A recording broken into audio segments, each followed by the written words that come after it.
Okay, we are going to start back at the beginning of my favorite author. So my favorite author is a man who never had any children of his own, yet wrote some of the most beloved children's stories of all time. C.S. Lewis, 1898 through 1963, was an Oxford and Cambridge scholar and Christian apologist, which an apologist is someone who defends a belief or an idea. His best-known work is The Chronicles of Narnia, a fantasy series about a land ruled by a lion named Aslan. It is written for children, but adults like these books as well. Aslan represents Christ, and I learned a lot about Christianity when I read these adventures.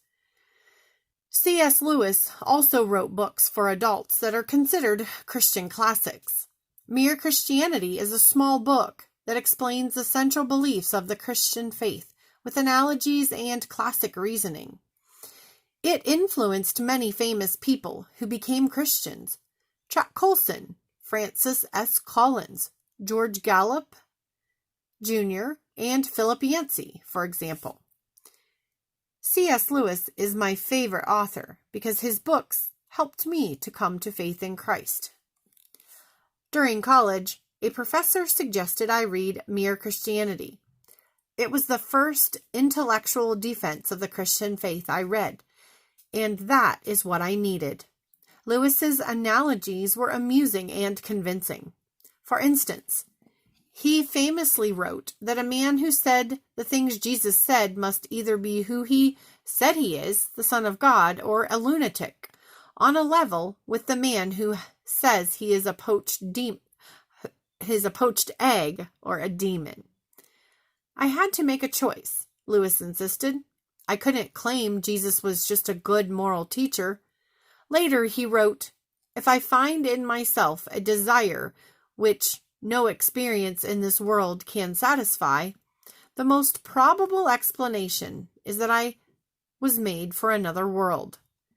That observation convinced me heaven must indeed exist, and I needed to consider this man's explanation for how I might get there. I also discovered Lewis's fiction, The Chronicles of Narnia, and his space trilogy.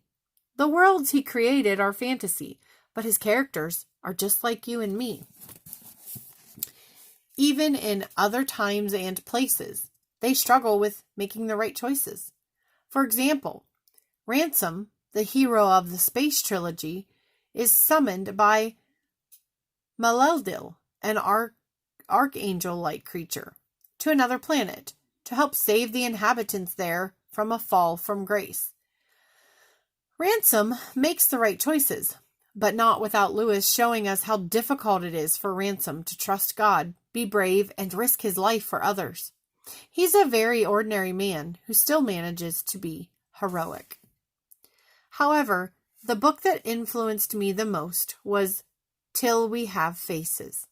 This is one of Lewis's lesser-known novels, but it addresses one of the key arguments that kept me away from Christianity.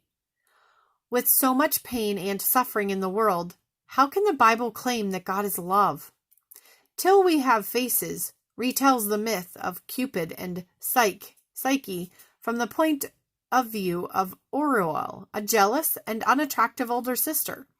As the story unfolds, we realize Orual's corrupt human love for her sister blinds her understanding of God's love in the same way our own sin blinds us.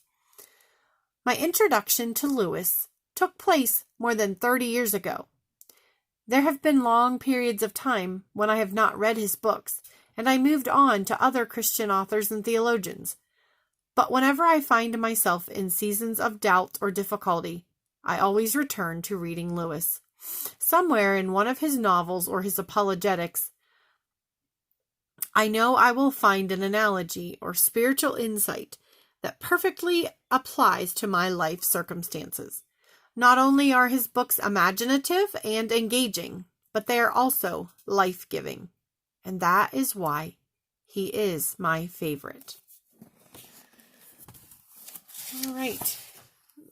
We'll move on to 13.4, the essay. In this unit, you will write your first essay. The essay is a short piece of writing that shares someone's thoughts or opinions about a subject.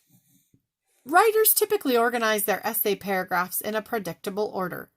The first paragraph of an essay introduces the writer's topic and is often called the introductory paragraph. The middle paragraphs, often called body paragraphs, develop the writer's ideas about the topic. The final paragraph provides a conclusion drawn from the ideas in the body paragraphs. Because of that, it is called the concluding paragraph.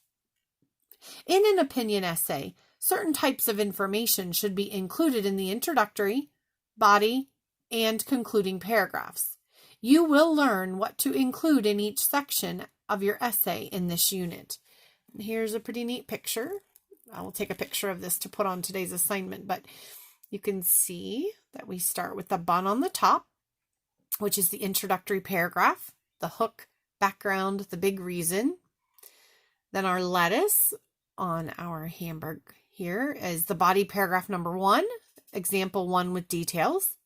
Then we have body paragraph number 2, example 2 with details. Body paragraph 3 is example 3 with details. And then the bottom part of the bun is our concluding paragraph, closing the circle. So that's a pretty neat visual to be able to look at. All right, that is all for our work for today. Have a great day.